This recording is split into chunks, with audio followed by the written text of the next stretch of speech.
Hey guys, and welcome to today's video. And today we have the PS4 review. So let's just get straight into this.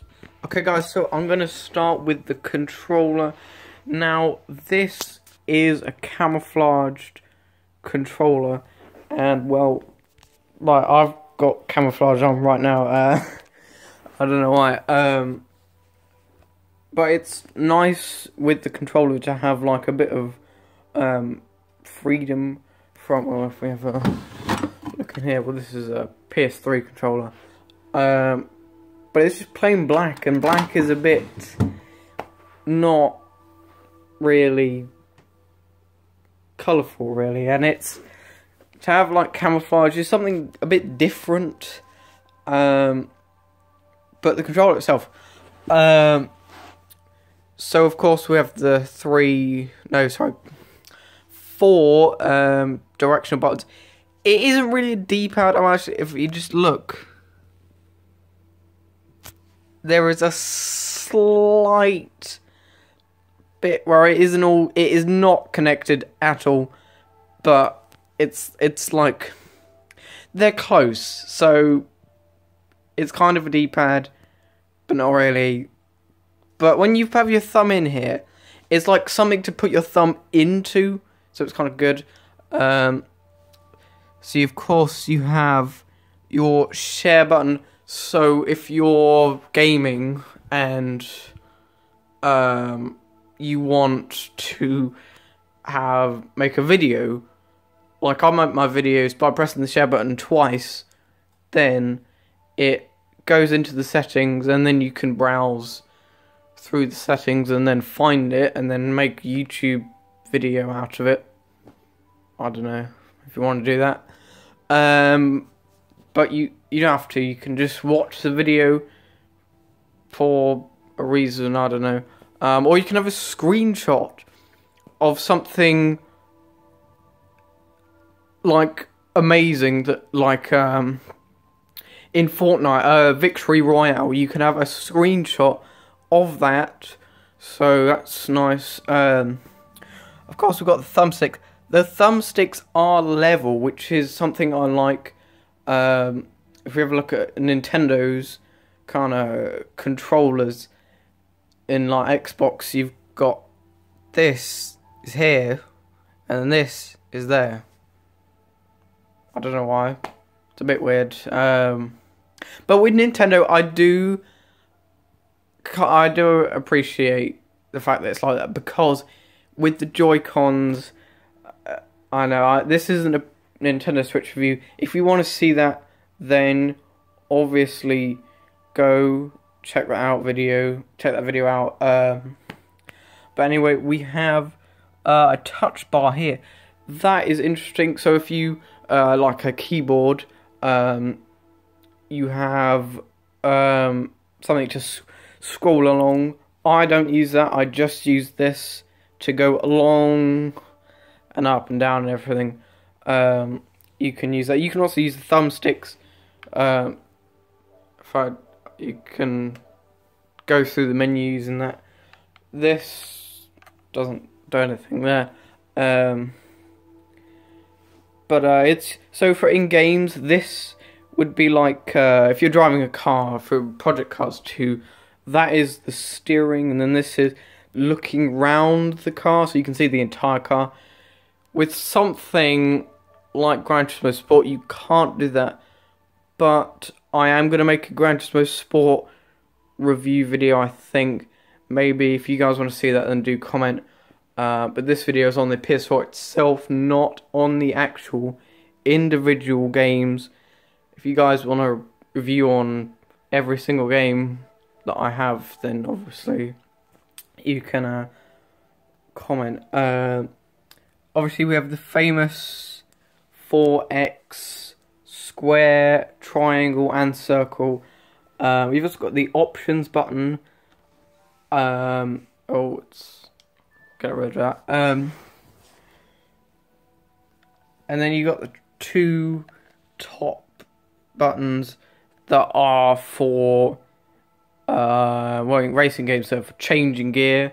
And also these are used for in racing games, accelerate, brake. Obviously, all this stuff.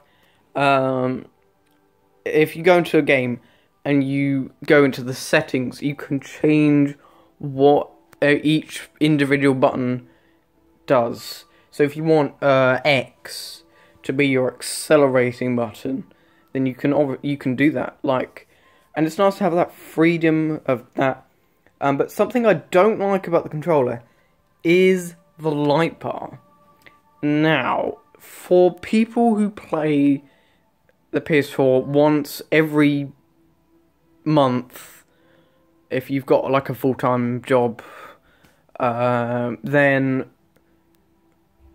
if you haven't got much time to play on the PS4, then the light bar is good because it has features, like it changes color and stuff. And actually, I like how you can see it on the top of the controller. I don't know if that's on black controllers, but I only had that on this controller. Maybe it's newer controllers have got that. But if you are a hardcore gamer, you game for hours and hours on end, then this thing is annoying because having that drains the battery and it's so annoying. But there is a feature. I think it's hold options. No, sorry, it's PS button. Yeah, so you got the quick menu, and then if you go, there. If you scroll down, there we go. Brightness of the light bar. So it's set to bright as standard. I've set it to dim so that I can game for longer. So it's a bit annoying. On the back of the controller, you've got this and some screws, not really much, on the back. But also, I do like the fact that you can plug into the controller to the PS4 itself. So on the front, there's two USB ports, and this is actually, it's actually quite dark, is a storage extender. So if you're worried that you're going to run out of storage, you can extend the storage with something like this. It's pretty dark behind here, but on the top of the PS4 there was a very nice bar that it's currently white, which shows it is on, and then orange means rest mode. I do like that feature. It's for like if you just want to leave it. It switches off, but it leaves all of the games in the background switched on. So if you want to go and have some lunch, then you switch it to rest mode, and then it saves everything in the background, so you can just leave, or you can switch it completely off, or you can restart the system. If you switch it off, the light bar goes off completely. It is not on at all. But actually, talking about the PS4 itself, now, the menu is very, very nice. It is simple, it's clean, there's not news flashing in your face. Well, there is news here on the top, which I like, and the background music.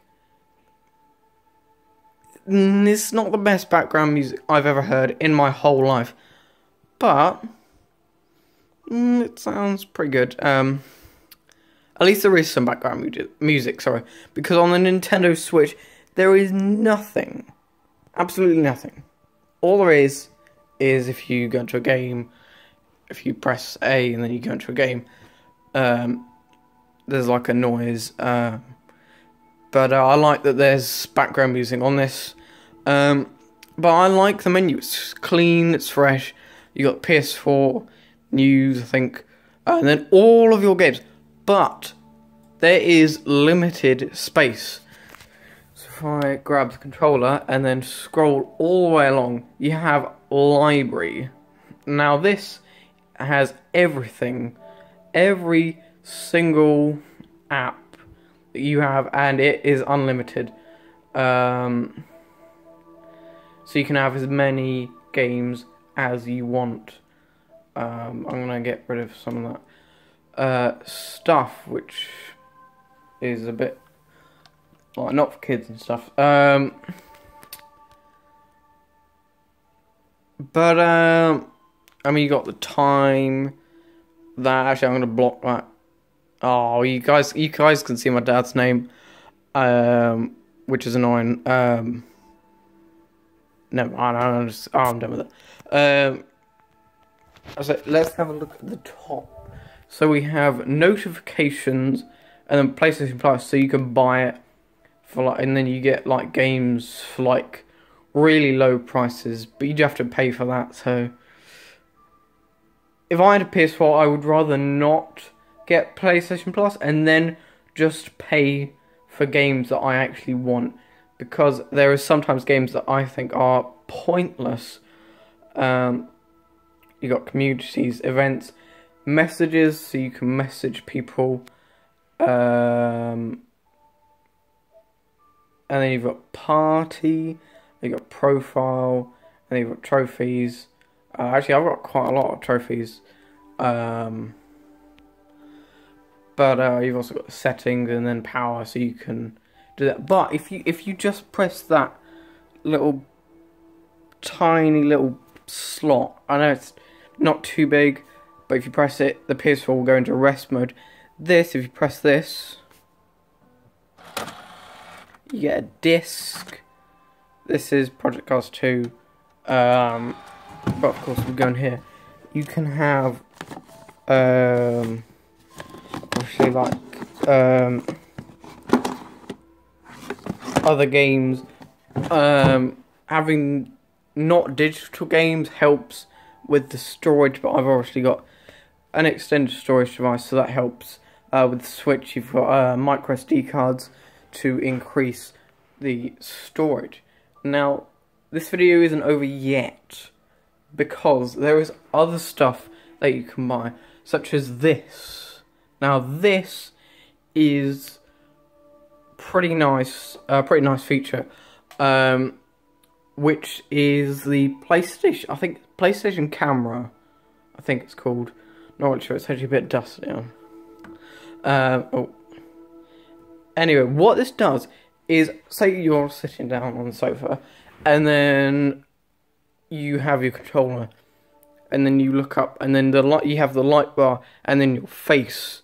Then you can instantly go into the PS4 without press just X. But it saves not much time, but it kind of saves time. But there is another very good feature of this, and that's PlayStation VR. Now, PlayStation VR is very nice.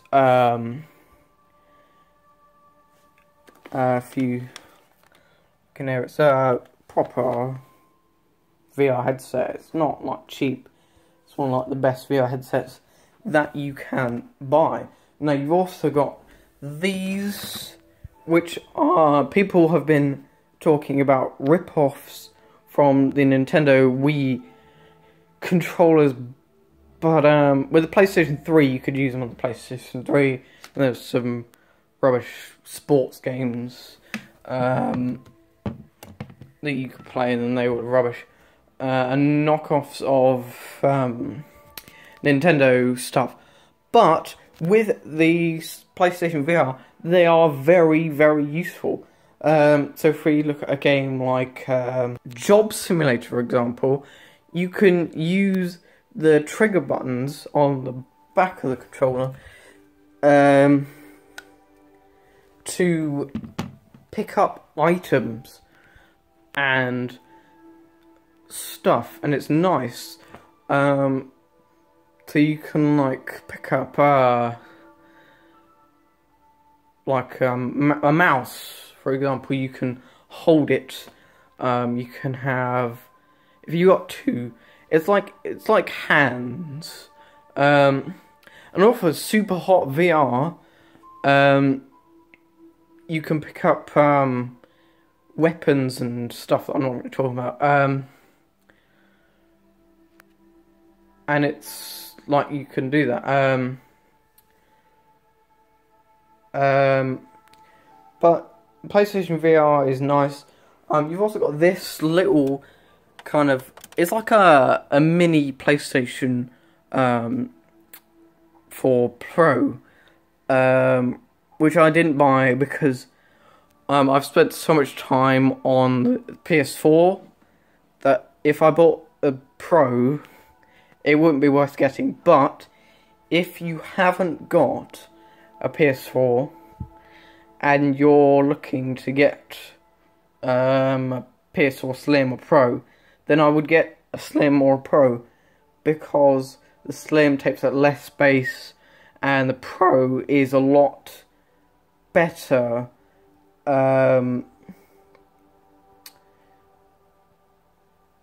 for like graphical upgrades.